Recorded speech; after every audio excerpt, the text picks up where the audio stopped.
Well, welcome to the Book of Mosiah. This is one important book in the Book of Mormon to understand.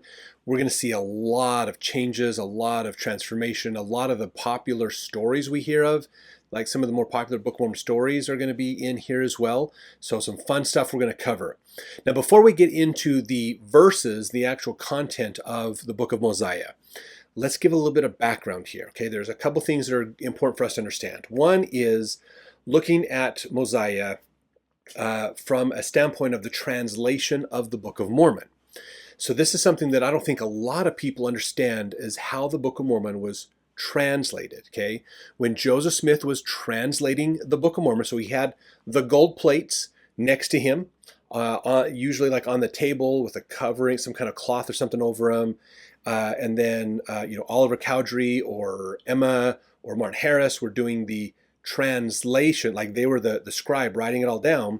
Joseph was looking into had the seer stone in his hat to look into to get the information of the translation. So it's really Joseph didn't translate the Book of Mormon necessarily. God told him what to say so that it got written down, basically. So it's God's translation is really what it comes down to. But here's the thing that's interesting, okay? When we look at the history of the translation of the Book of Mormon, there's 116 pages that they translated. The Emma and Martin did a lot of the scribal work for, and they were lost. If you're familiar with the early church history for the LDS church, those were lost. We don't have those today. We don't know what that was. When we look at how the Book of Mormon was put forward, we believe what it was there was what's known as the plates of Lehi. So we remember Nephi wrote a record. He had two records he kept, small plates and large plates. The large plates was the broader history, economics, social stuff going on for the whole community. The smaller one was focused on the religious teachings. What are the high value religious teachings? Put them on the small plates. Everything else goes on the big plates. That's the command that Nephi got. So he put this together. He also abridged the record of his father and compiled that in. So we believe that the book of Lehi, or that abridgment that Nephi did on his father's work, was that 116 pages, or a part of that. We don't know all of what was there. There are some old rumors to claim of letters written by Emma to say to her mom or others, to say that kind of talks about what was in there. Most of those I'm going to caution you on, because most of those are associated with discoveries by Mark Hoffman. That's a whole nother ball of wax to go down. Mark Hoffman is a guy who claimed he found antiquity writings that kind of contradict LDS church teachings. Kind of found out he was forging them all, and he tried to bomb people and nearly blew himself up and things. Is crazy. That's a whole wild story. So those letters are associated with him, so we can't trust any credibility on those letters.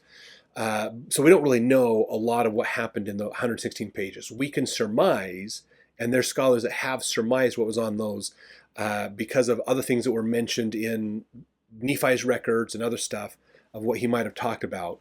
But we don't know for sure. So here's what's interesting, okay? So from a perspective of Joseph Smith, he's translating the Book of Mormon. He's going along, loses that manuscript. Martin Harris lost the 116 pages. When he goes back to God, he says, do I start over, or what do I do now? And God says, no, don't start over. Start where you left off. So those 116 pages are gone. We're starting on the next page, wherever you left off. That's where we're going to begin and just move forward, okay? Now you might say, well, okay, so hold on, let me make sure I am clear about this, okay? So when Joseph Smith picks up where he left off, that wasn't First Nephi, okay? First Nephi and Second Nephi and Jerem, Omni, Enos, all those ones that we've already gone through, they were at the back of the gold plates. Mormon put those at the end, and then Moroni added a little bit more on top of that. Okay, so all that was done towards the end of the translation of the Book of Mormon. Where Joseph picked up is what we call Mosiah chapter 1. So the chapter we're going to talk about today is the first known chapter of the translation of the Book of Mormon that we have still to this day. The pages before this, we don't have. This is the first. So if you think about it, this is where, from perspective of Joseph and Oliver, they pick up right here and move forward, and then they find Nephi's stuff towards the end, and then they move it up to the front when they print the Book of Mormon.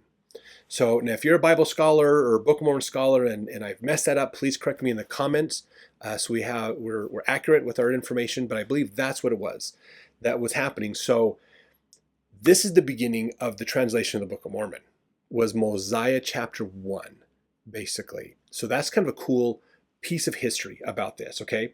Now, there's a little bit of speculation on this as well, because Mosiah chapter 1 kind of dives into a story about a man named King Benjamin, just jumps right into the story. And it feels like we've missed something to kind of precursor up. Now, granted, Mormon, if you remember, the last book we read was the Words of Mormon. So it was Mormon's commentary, that as he's adding this part of Nephi stuff in there, he adds his Words of Mormon in. That is kind of seen as the precursor to kind of gap that between Nephi's writings and his ancestors, as well as the getting into the Book of Mosiah. So we've left the small plates, okay? We've left the small plates of Nephi. Now we're getting more of what was on the larger plates and kind of compiling it together. And Mormon is shortening it and condensing it. So if you followed all of our videos to this point, way to go for one thing. That's awesome. But it's been very first-person narrative for the most part through that, with a little bit of commentary from the Prophet Mormon during that. We're going to start to see from here on out a third-person commentary. So there's a narrator that's going to follow us through the story and help us understand what's going on. That's a transition to these experiences off the larger plates of Nephi. Okay, that's what we're getting at to beginning with this. Okay, now in the Book of Mosiah, there's a little confusion that we're going to see coming in. So I'm just going to warn you right now around timing of things. Okay, Mormon's going to tell us a story and then go back in time and tell another part of it and then go back in time. So we have this jumping around in time that we're going to see overall in the Book of Mosiah. He's trying to pull different parts of the story, different aspects together, because there's some unique situations that happen in this time period. And so we're going to see that play out. So we'll try to help navigate through some of that as we go through this. So just realize that we're going to have some of that happen.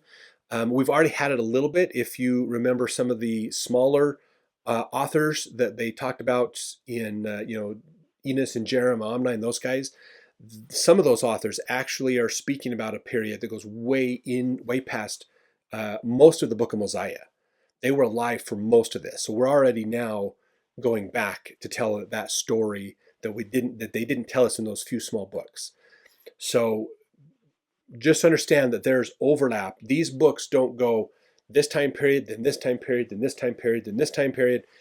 They overlap to an extent. So they sometimes tell the same time but different perspectives, and we're going to see that just inside the Book of Mosiah itself, where he's going to say there's groups that break off, and so we're going to tell their story and then go back and tell this other group's story and other things. So it kind of jumps a little bit. So just be aware that's going to happen. We'll try to help you navigate that as we go along, basically. But the point, of course, is to understand the importance of following Christ. That's the main point of all of this. So he's going to begin with a story from a man named King Benjamin. We were introduced to him in the last book, The Words of Mormon, Mormon's commentary. He had a father named Mosiah who was this king that they appointed king in Zarahemla when they combined with the Mulekites. If you remember those stories, we're going to see that a little bit more in this Book of Mosiah. They're going to go in a little bit more detail on that. And then his son was Benjamin, who had a son he named Mosiah as well. So there's a little bit of name sharing that happens, and so we'll try to keep that clear as well as kind of jumping around a little bit.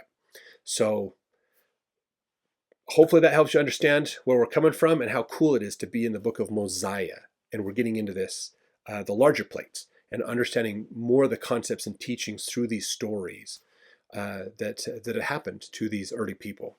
So let's get started here. Verse 1, and now there was no more contention in all the land of Zarahemla, So you remember there was the Nephites were fleeing and they found the Mulekites and they met the Mulekites, and now they're all from the Lamanites and back and forth. So now the area is clear. So always remember, Zarahemla is originally a Mulekite city. The people that came from Jerusalem over, and we're going to go into more about that later, because again, we're getting the story now, but then Mormon's going to go back and tell the Mulekite background a little bit more here in a second. So among all the people who belonged to King Benjamin, so that King Benjamin had continual peace all the remainder of his days. So again, we're third person, if you notice. The narrator is walking us through the history. Verse 2, and it came to pass that he had 3 sons, and he called their names Mosiah, Hyrum, and Helaman.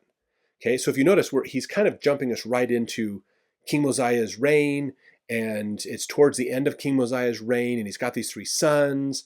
And he says here in verse 2, continuing on, and he caused that they should be taught in all the language of his fathers, that thereby they might become men of understanding, that they might know concerning the prophecies which have been spoken by the mouths of their fathers, which were delivered them by the hand of the Lord. So this is understanding not just the Book of Mormon is considered, calls itself Reformed Egyptian. So it's not Hebrew, but it's more like a Reformed type of Egyptian that gets used in considering what the translation, what they wrote in back then, is what they claim themselves. But of course, Hebrew would have been known by Lehi and his sons, and Nephi and Sam and Sjodahl and all them. So this is probably also saying that not only did they learn the current language that they speak in this new world, but also probably education in some of these older languages that their forefathers spoke, which helped them to understand the brass plates, the more Hebrew, original Hebrew and things like that. So there's the newer, updated, evolved language that they have presently, and some of the past languages as well is probably what this is getting at. So there's a lot going on. We're kind of thrown into the middle of it, okay? Some scholars look at this and go, why did Mormon just kind of dump us in the middle of this? He doesn't give us a lot of backstory about Benjamin other than in his Words of Mormon commentary. Maybe there's more to the Book of Mosiah than what we have. Maybe that was the end of the 116 pages, was the beginning of the Book of Mosiah. So what we call Mosiah chapter 1, possibly in reality, if we had the gold plates and went back through those 116 pages, maybe this is Mosiah chapter 2 or 3, according to the gold plates. But that was part of the 116 pages that was lost. So maybe there's some introductory stuff that was lost. That's a possibility. That might be why he kind of jumps in here and gets started. So just kind of an interesting thought to think about. Well, there's no way to prove it because we don't have the gold plates. We don't have the 116 pages. So we can't prove it. But maybe that's why it feels like we're kind of like just tossed right into the story of King Benjamin here, basically. Okay, so let's continue on verse 3. And he also taught them concerning the records which were engraven upon the plates of brass, saying, My sons, I would that ye should remember that were it not for these plates, which contain these records and these commandments, we must have suffered in ignorance, even at this present time, not knowing the mysteries of God. Now, this is an important point that Benjamin is bringing up here. He wants his sons to know how to read the brass plates. These are the plates, if you go back to 1 Nephi, that he and his brothers, remember, they get a command. Their father Lehi gets a prophecy, a revelation. Go back to Jerusalem. You need to get these plates. That was their first trip back. So it's just a couple chapters into 1 Nephi that Nephi talks about this. And they're reluctant to go. His brothers don't want to go. Nephi's excited to go. Remember, and they go back and forth. It takes a couple of attempts. They almost get killed. Nephi has to go in by himself to find out. He doesn't know what he's going to do. God directs him to kill Laban because Laban's drunk, and he puts his clothes on, goes to the records place, talks to the servant of Laban, which is Zoram, who comes with him on this journey to get the plates. They go back, that whole story. Okay, Nephi tells us in that story that it's important that they have the record. It is better for one man to lose his soul, basically, than an entire nation to dwindle in unbelief. That was the justification that the Spirit told Nephi as to why he needed to take the life of Laban to get those plates. The plates are important so that we keep people with remembering why we should follow God and what God has done for us. What are these covenants? What are things that we've done? And how can we make that work? Okay, that's why scriptures are important to us. This is why they're valuable for us to read. They remind us of the love God has had for past generations and what he can do for us in our generation to help us out. So they're vitally important for us. Vitally important for us. And so Benjamin is bringing this up when he's telling his sons, you need to know what these are. You need to understand these because they're vitally important. And that's what he's getting here. That's why he says, we must have suffered in ignorance, even at this present time, not knowing the mysteries of God. Now, the reason I believe that Benjamin is specifically talking about this with his sons is you have to remember, okay, King Benjamin is the son of King Mosiah, who was the Nephite that was appointed to be the king over the Mulekites. Now, we're going to get more into the detail of the Mulekites here in a little bit. The Mulekites had no records. One of the first things, if you remember, it's in the Words of Mormon, if I remember right. If not, it was in the book before him, which may have been Omni or Jerem, I'm thinking.